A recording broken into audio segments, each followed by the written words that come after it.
Today I'm going to be sharing with you my motion capture setup that I use to play World of Warcraft, and this is what you can expect to use if you want to set up the link on Steam as well. So the three things that you need are enough space, you need good lighting, and you need a sufficient camera to pull this off. First off, I'm in my third bedroom of my house setting this up. I don't think you need an entire bedroom dedicated to it, but what you're most interested in is this camera down here. Between that camera and where I stand is 9 feet. So I'm always 9 feet away, and then I'm 7 feet left and right that I think you're gonna need to strafe and move your body around and hit some abilities. For the lighting, I've got two studio lights. I got these for $50, $60 on Amazon. There's some links.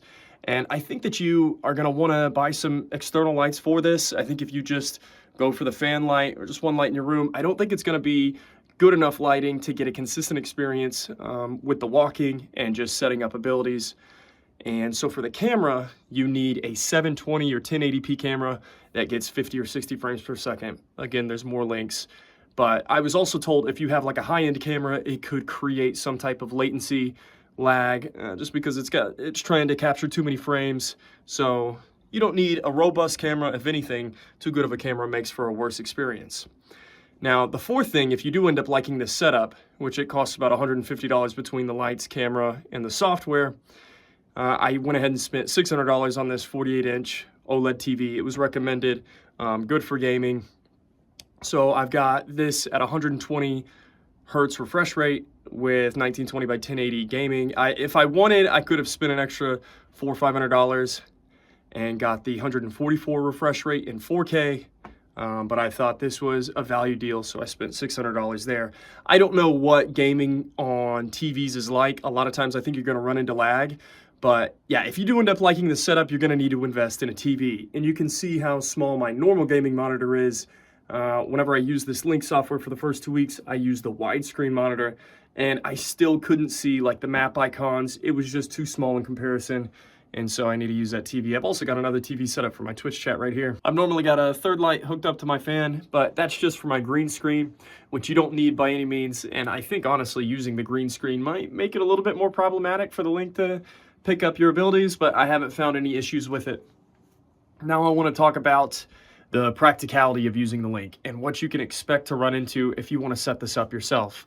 It took me, I would say, 8 to 10 hours to get it set up and running to begin with, to get myself moving, to get abilities working. And then after you get that initial 8 hours set up of going through Mason X's guide tutorial video on how to get it all done, everything's going to break an hour into the stream. You're going to become fatigued. You won't be doing the movements the same way that you set them up, and you'll feel like you need to reset the abilities just because you're tired from doing it. And then whenever you turn off the Link and you pick it up a new day, you're either going to come back sore or maybe fresh if you don't pick it up for a few days, and it's going to be difficult to replicate those abilities again. And I bring this up just to say, if you want to set this up, it's not just an initial setup time. You are going to have to work with the software daily. So if you're not dedicated enough to try and troubleshoot every single day, 10, 15 minutes setting it up and then another 10 to 15 minutes of fixing your abilities, that's more practical of what you can expect. In reality, it's still in its alpha stage and you're gonna have a lot of troubleshooting that you're gonna run into. My camera is 18 inches off the ground, 1.5 feet. And I always record my abilities to where my feet are right at the bottom of the frame. I try to copy what Mason X does in all of his videos. I'm a noob. If I can set this up, I promise you can too. Here's my walking settings. People are always curious about that.